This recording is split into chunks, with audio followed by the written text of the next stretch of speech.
There's a lot of political posturing at the moment regarding the cost of net zero.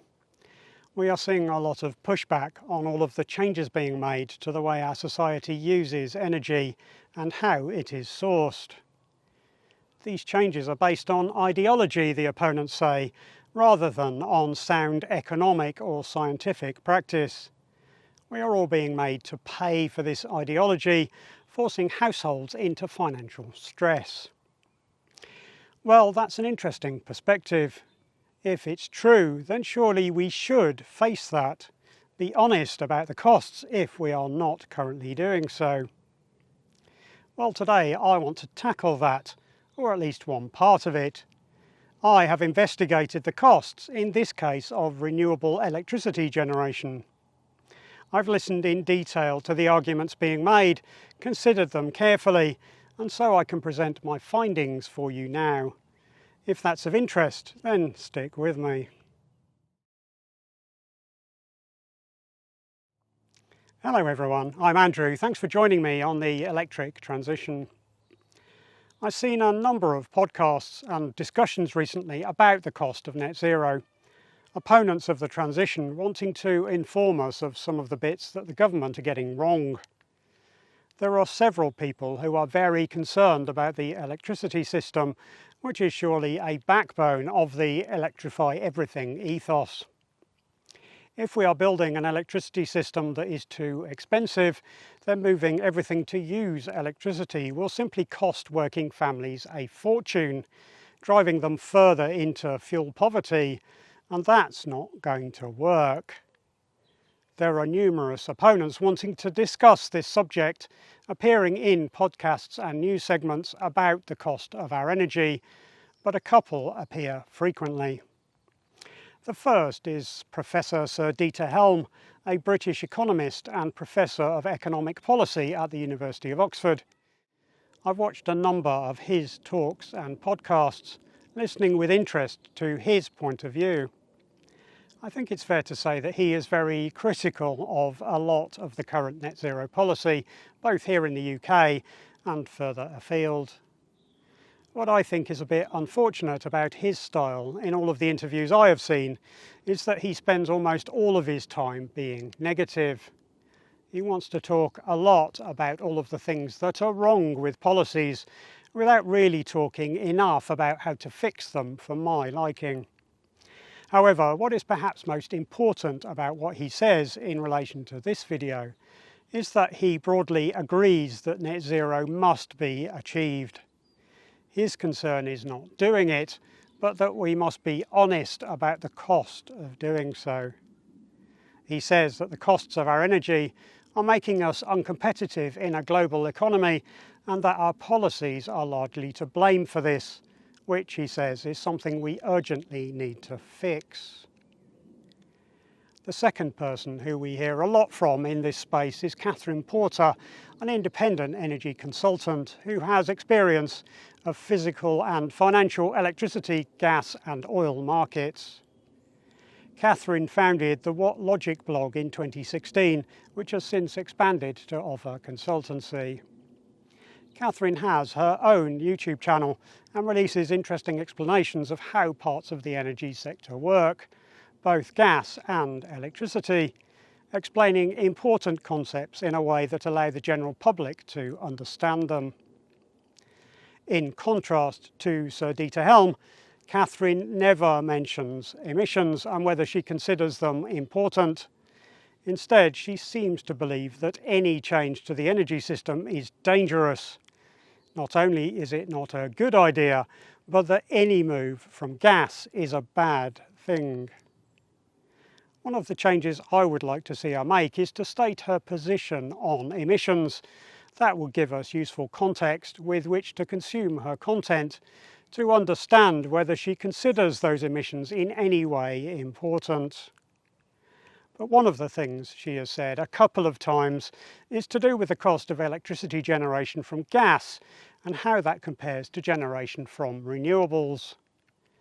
Catherine has said that the average cost of electricity from gas was £73 per megawatt hour in 2024, and has used that as a benchmark to measure against the price of offshore wind, which in the most recent auction was higher than that. Well, that piqued my interest. We hear it said that renewables are cheap, so how can that be if we pay more for them per unit than we do for electricity from gas? I couldn't get past that, so I decided I wanted to check that for myself.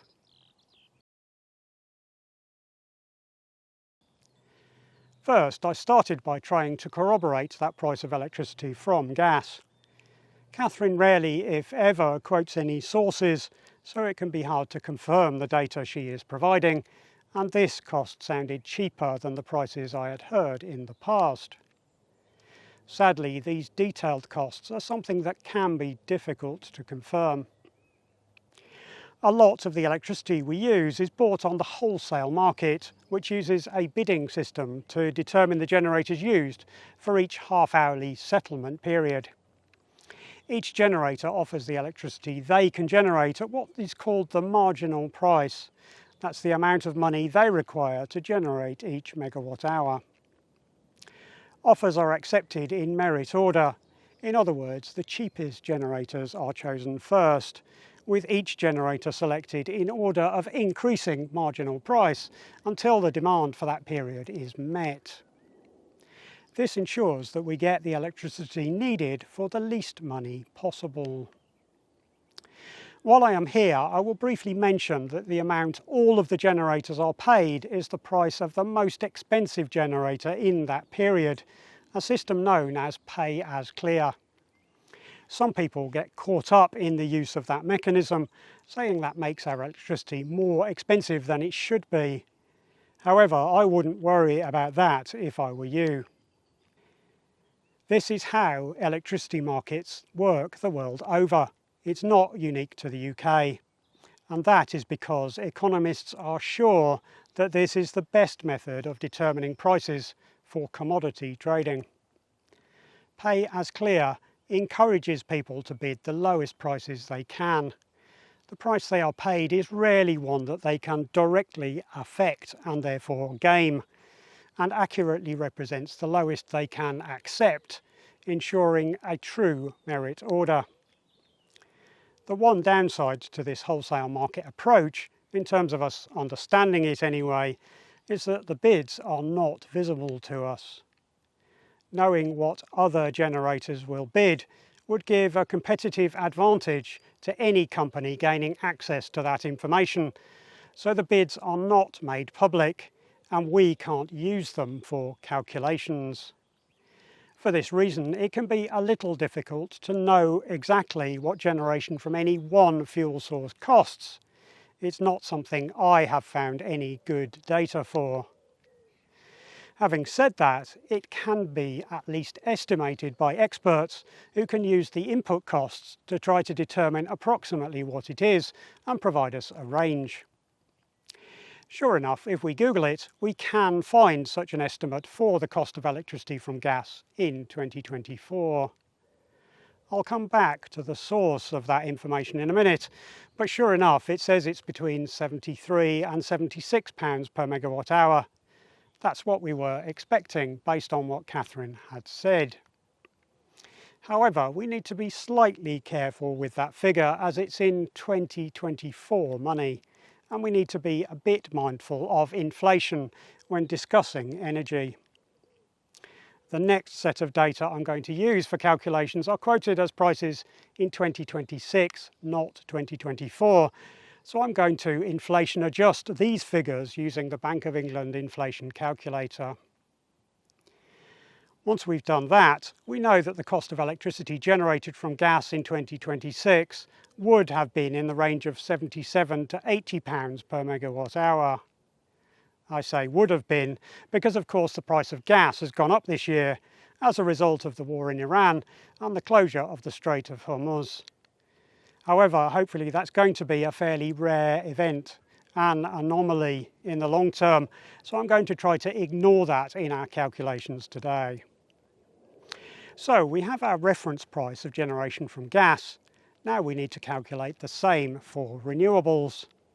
Well, thanks to Bray, we now have a source of data for doing that. Electricity from renewables is currently paid for a bit differently to that of other sources, not solely through the wholesale market we discussed. Instead, renewables are paid for using this mechanism called contracts for difference. A contract for difference, as the name might suggest, is a contract between an asset developer and a company acting on behalf of the UK government. Each contract lasts a fixed amount of time, traditionally 15 years but recently increased to 20 years, and guarantees a fixed price for each megawatt hour generated from the asset during the contract term. That works by the generator entering into the wholesale market, bidding their marginal price, which we expect to be quite low because renewables have no fuel costs. That low marginal price ensures that they are very likely to be picked as a generation source. They are early in the merit order and therefore depose more expensive fuel-based generators. Their entry into the wholesale market and the use of the pay-as-clear system it entails means that they should receive the price required for the most expensive generator used in that settlement period. However, the price is then adjusted to the contract price, either with a top-up if the price from the wholesale auction was too low, or with a clawback in the event that the wholesale price was too high.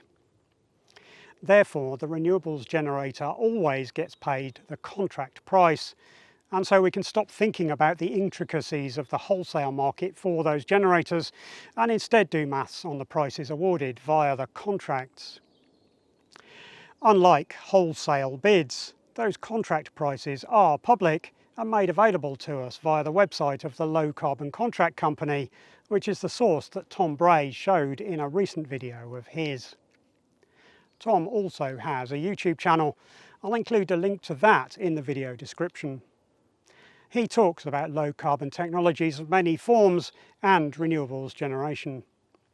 If you like this video of mine, then I think you'll enjoy his too.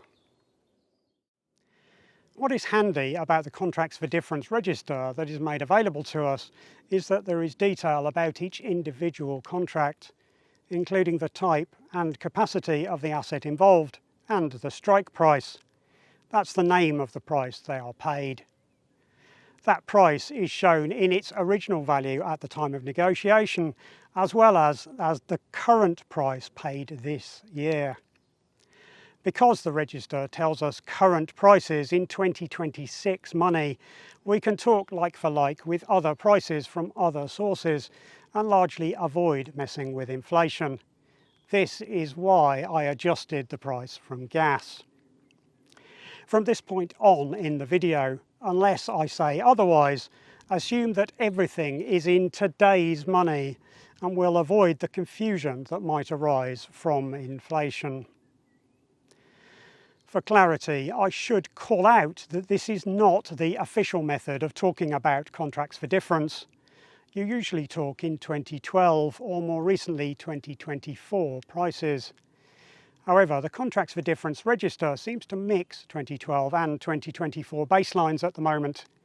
Therefore, I want to use the current prices to avoid having to explain which is which or needing to convert some of them. Bear that in mind when watching other videos on this topic. My figures might not match those from other sources, and that might be because of inflation. Alright, so we have our register. Now we need to do something with it. Contracts can have started at different times, they come from different auctions, and the prices are also different for different technologies. Therefore, we need to do a bit of processing to turn individual contract prices into a meaning overall cost. Just averaging them wouldn't really make sense, as the generators are all different sizes, and a simple average would therefore be a bit nonsensical. What we really need is a weighted average, something that takes these other variables correctly into account, and so I'll briefly explain what processing I did. First, there are some contracts that have been terminated, usually when the developer pulled out and the asset was never built. I have simply deleted those. They are not relevant to what we want today. Next, I also deleted anything for an asset being built in future years, at least for the moment. I want to know what we pay this year, and the cost of assets not being commissioned until future years would sway that. Next, I calculated the payments that will be made for each contract. We need 3 figures for that: the current capacity of the asset, the price per megawatt hour paid, and the capacity factor or load factor. This third figure is not in the spreadsheet, but is needed to represent the amount of generation expected across the year. Catherine often refers to this as the amount of time for which each is generating, but that's not what it really means. Renewables like wind and solar are of course variable. The amount they output changes depending on the conditions. Solar varies not just because of day and night of course, but also because of cloud cover. The output from a wind farm also varies, this time a bit less by time of day, but more because of differences in wind speed. Fortunately, average wind speed is a bit higher in winter, which fits quite well with our demand here in the UK, but that's only on average. The wind speed is different each day, and therefore the output of the farm is also different. This variability needs to be taken into account in our calculations. A variable resource won't output at full capacity all of the time, so we need to know what they do on average to work out what output we might get across a year. This is a bit of an imperfection in my calculations. We can't know exactly what output we will get, so we need to use figures from previous years as a guide. I don't know of anywhere we can get those figures by individual asset, not easily anyway, so I have used averages for each technology. We do get those averages.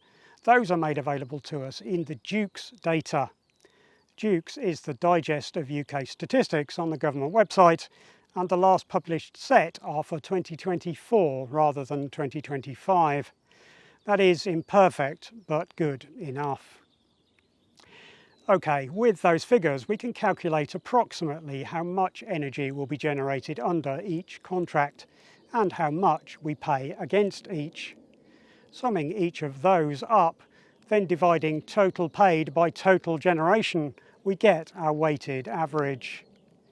And as we can see, in 2026 we will pay just over £115 per megawatt hour for renewables, a figure which is well above those costs for electricity from gas.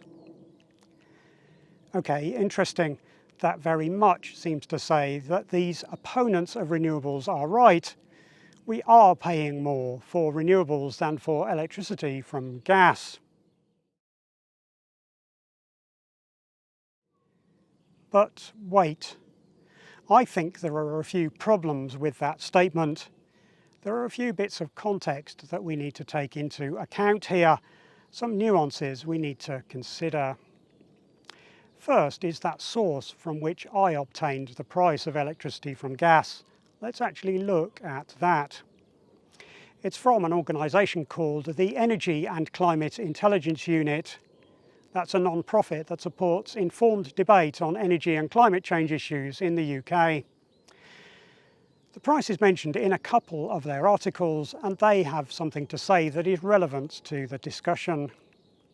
As well as calculating the average cost incurred in 2024, they also estimated the range had renewables not been on the system, which they think would have been between £96 and £101 per megawatt hour in 2024 money, a bit more again if we adjusted for inflation.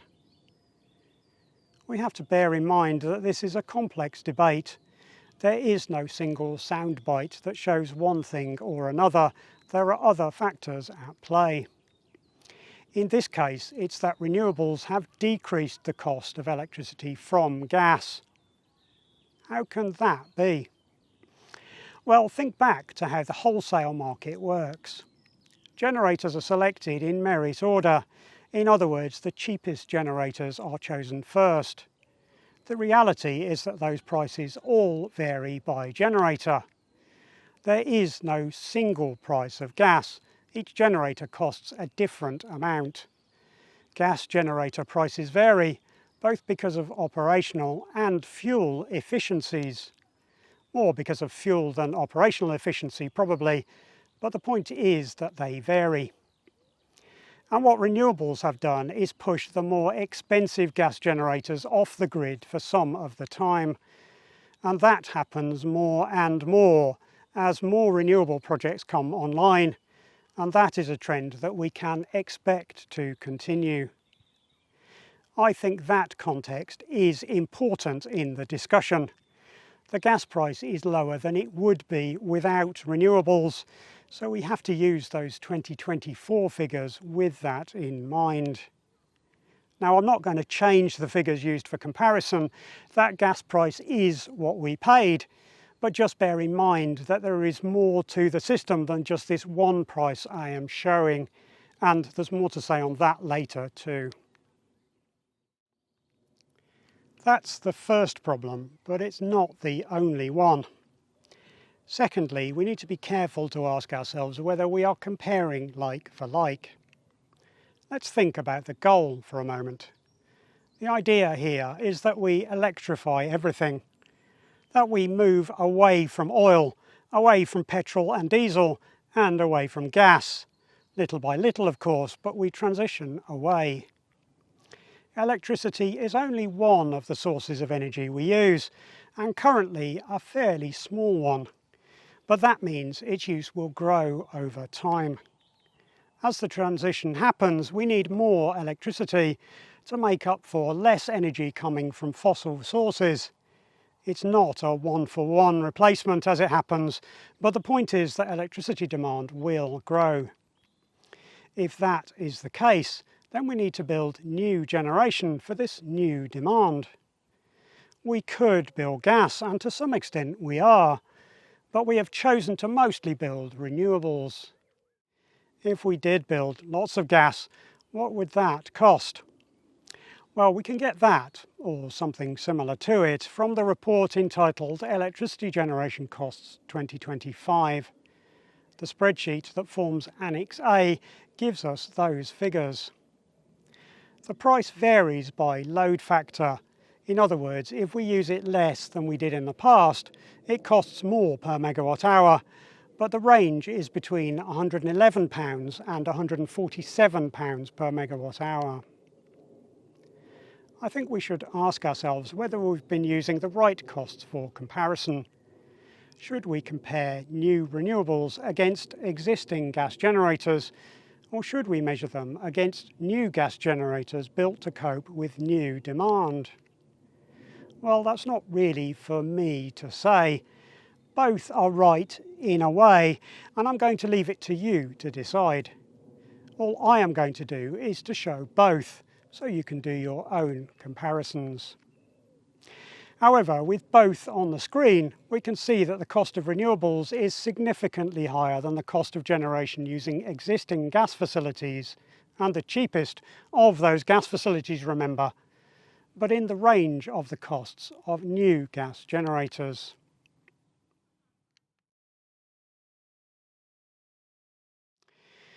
All right, that's 2026.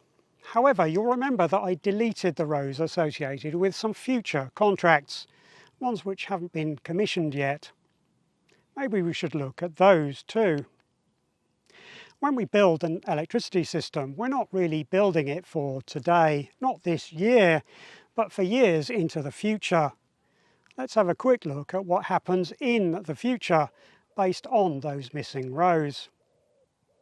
I did the same process again, the same calculations, but with those additional rows included. Again, I deleted those contracts that were terminated, but everything else from the original register is now included. The last of the projects included in the register at the moment anyway is expected to be commissioned in 2032, so let's jump ahead to that point.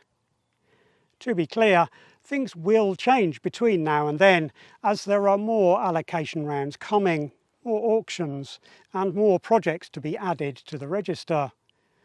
but to the best of our abilities at the moment, and all in 2026 money, remember, I'm still ignoring inflation here.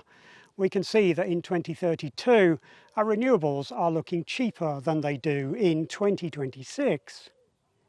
What is happening here is that a greater proportion of the generation is coming from newer and cheaper renewables contracts. In general, the costs of the renewable technologies have been easing downwards, and that means more of our capacity is from those later, more reasonably priced contracts. To be fair, I should point out that the costs of wind took a step up in allocation round 6 and up again, I think, in allocation round 7. Even so, new wind contracts are still a lot cheaper than the very first of them, which were extremely expensive but represented a tiny proportion of our generation capacity that early on.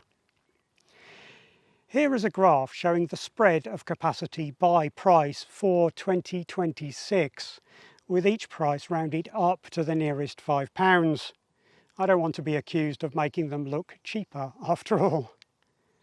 It's an interesting spread. Some of it, from some very early contracts, is very expensive, but there is quite a bit at £85 per megawatt hour or below. Now let's look at the same thing for 2032, once all of the generation is online. Those more costly peaks look a bit smaller now, don't they? But there's a new peak at £135 per megawatt hour. That's nuclear. It's Hinkley Point C, which actually costs just over £130 per megawatt hour. So in 2032, the cost of our renewables are starting to look more interesting. We're still well above that cost of generation from existing gas plants, but we're now well below the cost of new gas. And you can see why there is a column excluding nuclear. Hinkley Point C being on the register and hopefully being online by 2032 is fairly expensive. Nuclear is not something I classify as a renewable as such.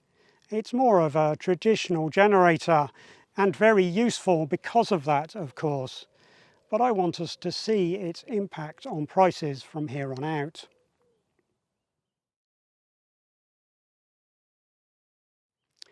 All right, let's take one more step.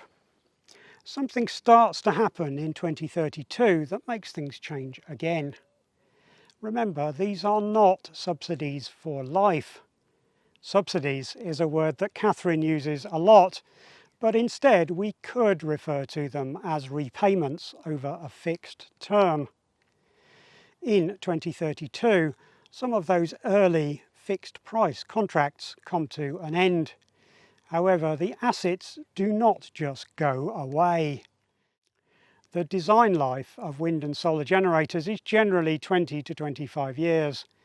We already have some generators whose lives are longer than that, but that's perhaps for another video. The important point is that their generation continues, yet the fixed payments to them do not.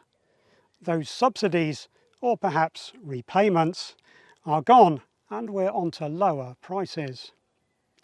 We don't know for sure what the marginal price of those assets will be by then.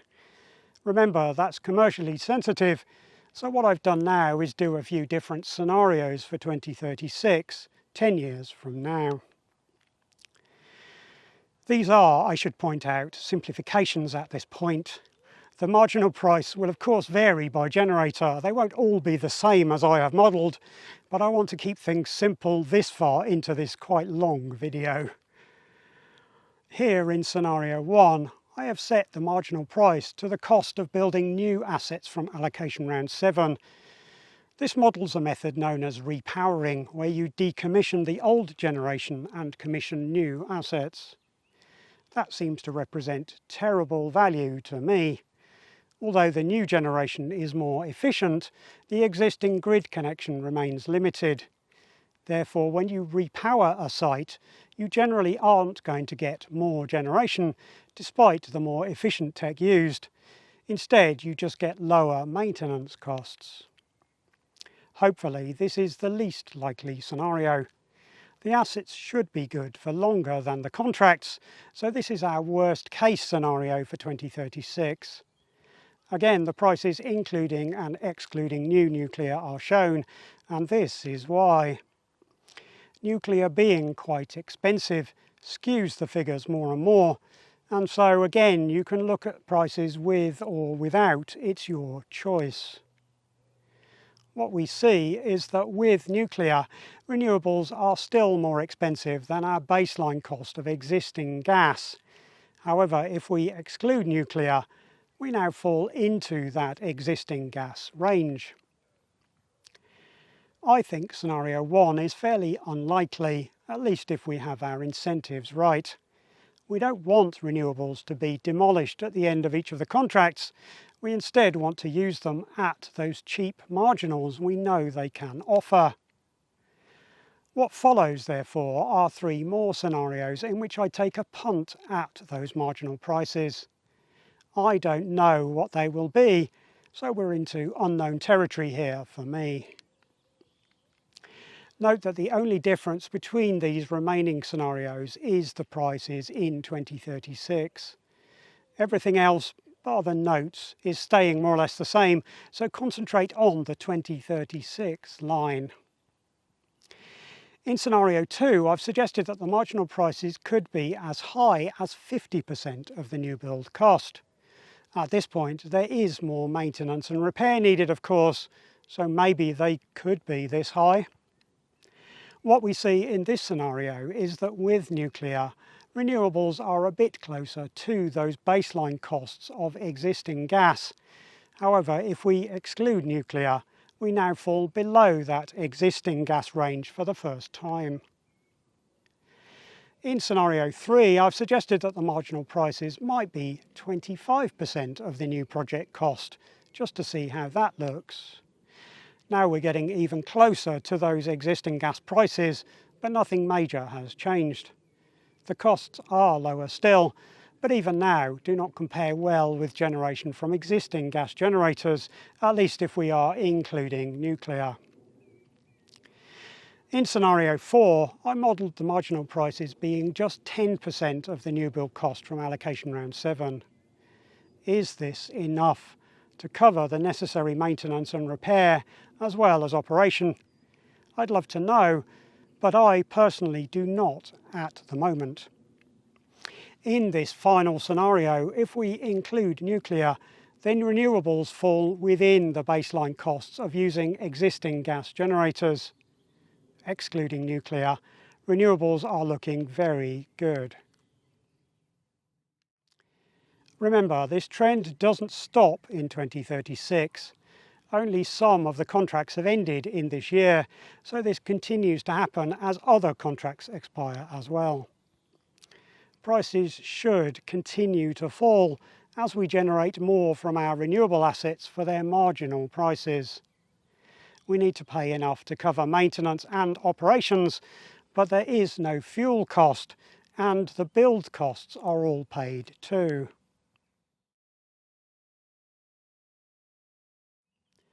Okay, there are a few other costs outside of the wholesale prices that we need to touch on. We don't want to miss any costs in this discussion.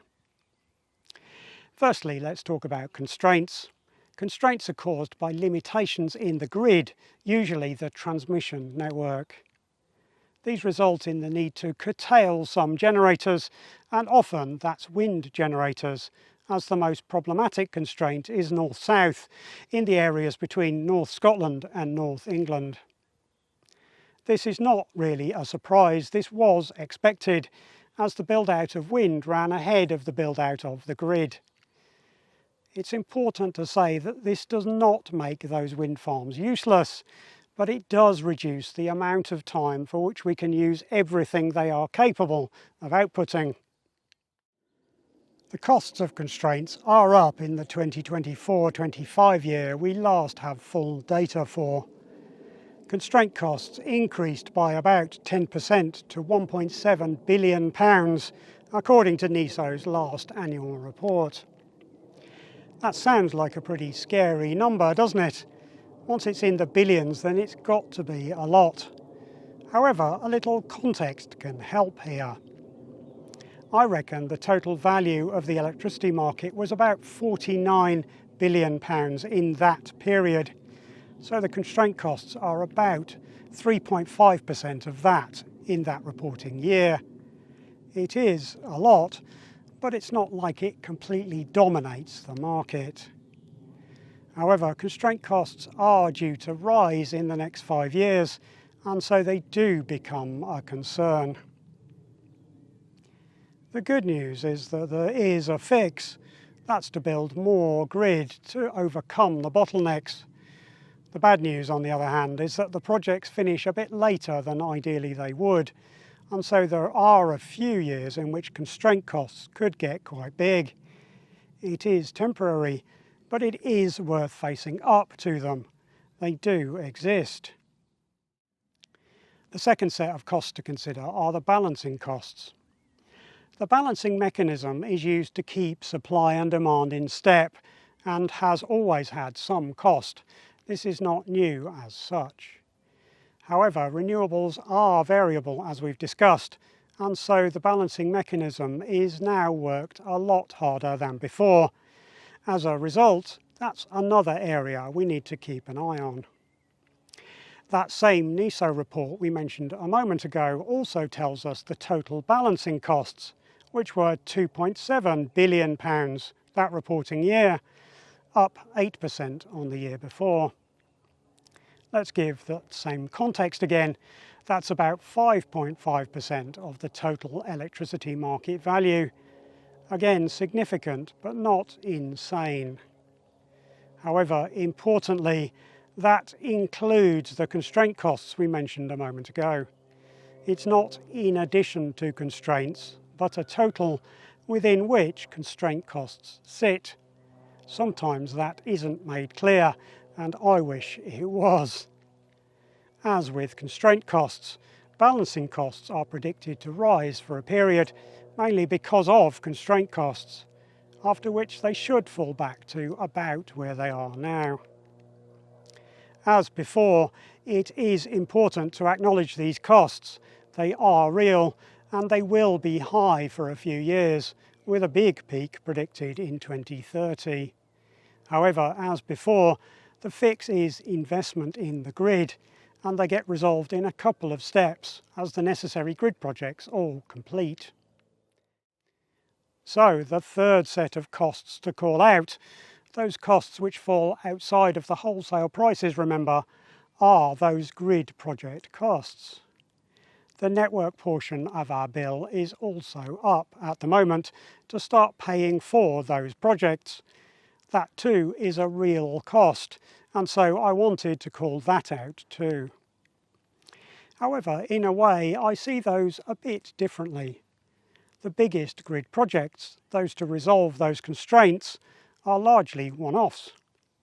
Those disappear fairly quickly and should be a bit less of a concern than those annual operational costs, like balancing costs. If operational costs remained high, future electricity costs would too. That's not so true in relation to these one-off project costs.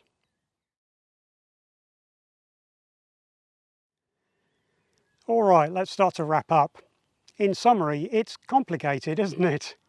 What I have managed to achieve is get us some figures for renewable generation. This is just over £115 per megawatt hour in 2026. What we do with that figure is open to interpretation. Should we compare that to the £77 to £80 per megawatt hour we paid for existing gas generation in 2024? Those are actually less than they would be if renewables hadn't pushed the more expensive gas generators off the system. Those more expensive generators would also be called upon more frequently as demand goes up, making future gas generation more expensive than it was in 2024, at least without renewables. Or should we instead compare the cost of renewables, newly built renewables, with the cost of electricity from newly built gas-fired power stations? Then, when thinking about the future, should we include or exclude nuclear? Hinkley Point C appears in the CfD Register and costs just over £130 per megawatt hour when that comes online. Well, in this case, I'm going to leave that job of interpretation up to you. We have those figures. You choose how you compare them. We also briefly touched on curtailment and balancing costs. Curtailment costs are due to spike, but only briefly before falling back again once the grid reinforcements are complete. The same thing happens with balancing costs, and that's because balancing costs contain curtailment costs.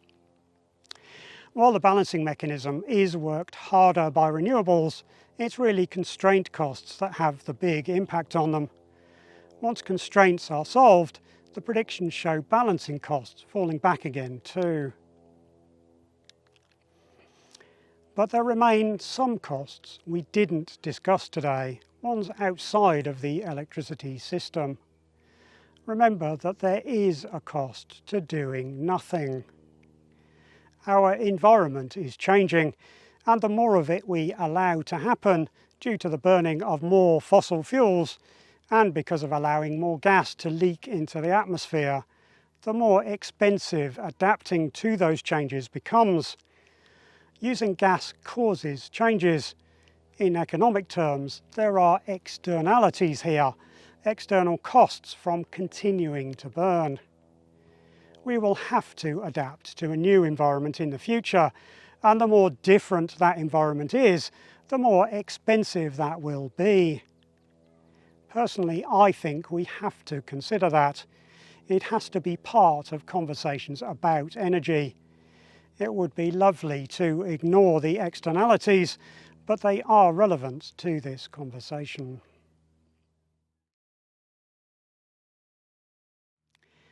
As you might imagine, this very long video has been very time-consuming to make.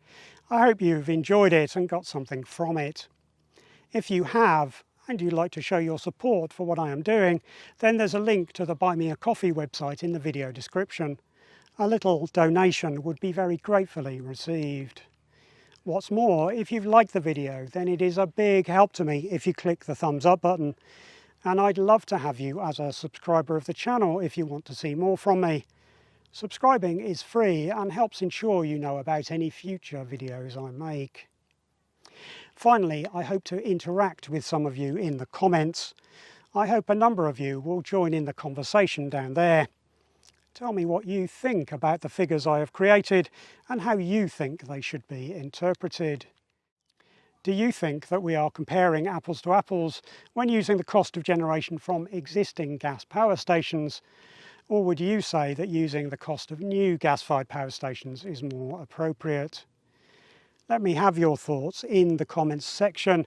I look forward to hearing what you have to say about today's subject. Thanks.